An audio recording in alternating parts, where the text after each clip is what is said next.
the scorched valleys of a forgotten war, where the earth trembled under the weight of endless conflict, Captain Elias Thorne commanded the iron behemoth known as Ironheart. It was a hulking M1 Abrams tank, its armor scarred from battles past, yet unyielding like the man who steered it.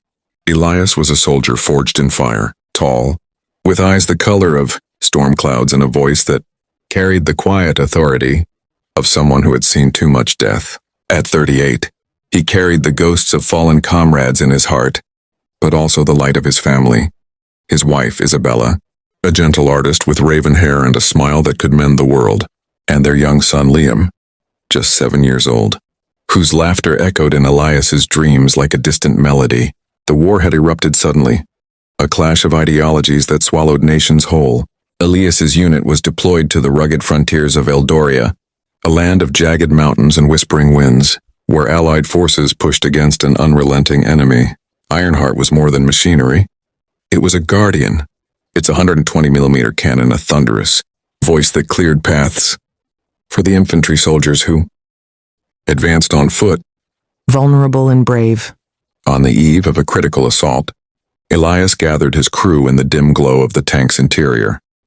There was Sergeant Amelia Voss, a fierce woman of 29, with emerald eyes and a spirit unbroken by the scars on her arms from a previous ambush. She handled the loader with precision, her hand steady as if weaving fate itself. Private Marcus Hale, the driver, was a young man of 22, his boyish face hiding a resolve honed by loss. His brother had fallen in the first wave. And then there was Corporal Lena Rivers, the gunner, with her sharp wit and unerring aim, her golden hair tied back under her helmet. As night fell, Elias stared at a crumpled photo of Isabella and Liam, tucked into his vest. "Tomorrow we support the 5th Infantry," he said, his voice low. "They're walking into hell, and we're their shield." The crew nodded, the air thick with unspoken fears. Outside, the stars watched indifferently as soldiers prepared for dawn's fury. The assault began at first light. The infantry, led by Lieutenant Kai Reed, a steadfast friend of Elias with a laugh that defied despair, advanced through a narrow pass, flanked by enemy positions. Mortars rained down like vengeful gods, carving craters into the earth. "Ironheart, we need cover!" Kai's voice crackled over the radio, laced with urgency. Elias gripped the controls. "Copy that. Rolling in." Marcus revved the engine, and the tank lurched forward, its treads grinding rock into dust. Amelia loaded the first round, her movements a symphony of steel. Lena sighted the enemy emplacements hidden in the cliffs. "Target acquired," she murmured. The first shot boomed, a deafening roar that shattered a machine gun nest. Shrapnel flew, and the infantry cheered faintly over the din. Ironheart pressed on, its coaxial machine gun chattering like an angry swarm, suppressing fire that allowed Kai's men to gain ground. Elias felt the tank's power surge through him, an extension of his will, but in his mind flashes of home intruded. Isabella's soft touch, Liam's innocent questions about when Daddy would return. "Stay focused," he whispered to himself. As they crested a ridge, an ambush struck. Enemy rockets screamed toward them, one glancing off Ironheart's reactive armor in a burst of flame. The tank shuddered but held. "We're hit but operational," Marcus yelled. Elias scanned the battlefield, soldiers pinned down, wounded cries piercing the chaos. "We push forward," he commanded. For them, deeper into the pass, the combat intensified. The air was a haze of smoke and cordite, the ground littered with the remnants of war. Ironheart became the infantry's lifeline, its cannon dismantling bunkers that spat death at the advancing troops. Kai's voice returned, strained. "Elias, we've got heavies incoming, tanks on the horizon. Hold the line." Elias's crew worked in seamless harmony. Amelia slammed another round into the breach, and sweat beading on her forehead. "Loaded." Lena fired, the shell arcing true, exploding an enemy vehicle in a fireball that lit the morning sky. Marcus maneuvered with skill, dodging craters and positioning Ironheart as a bulwark. But the enemy was relentless.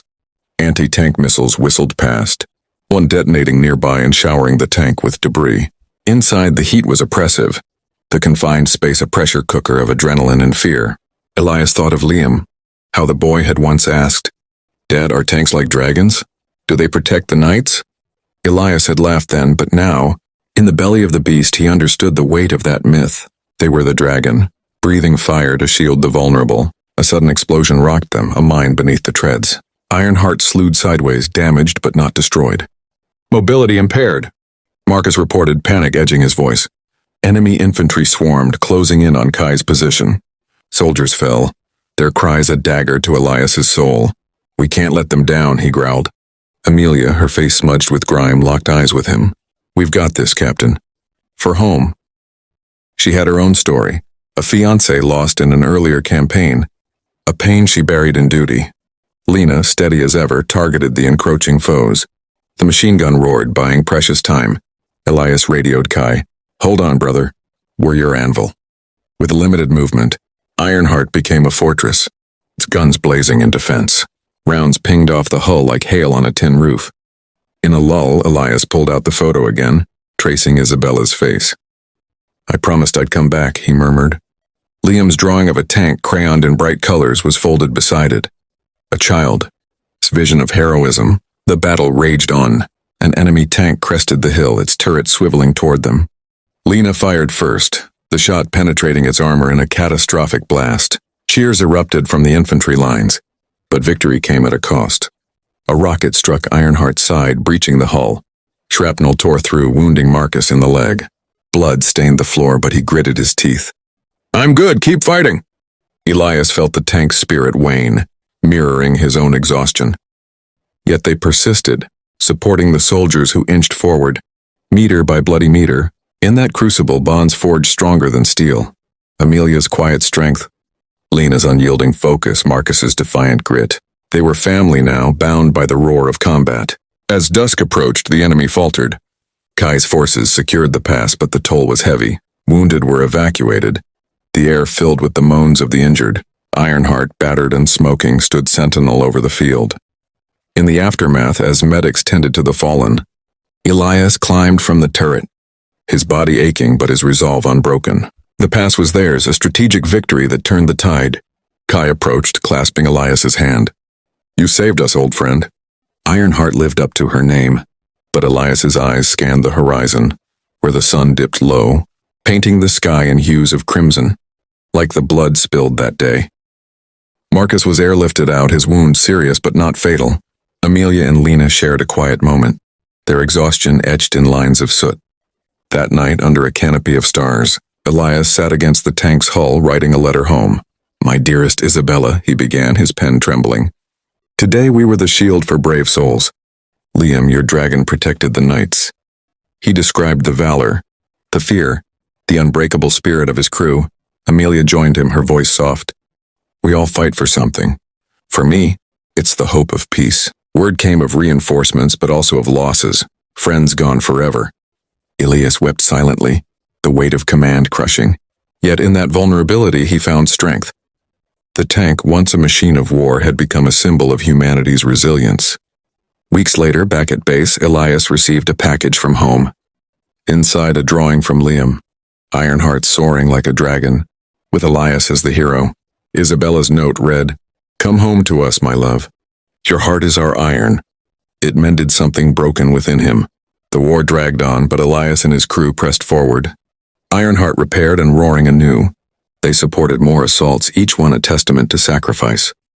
Amelia found solace in letters from her past, Lena in dreams of a quiet life, and Elias in the promise of reunion. In the end, the story of Ironheart wasn't just about steel and fire.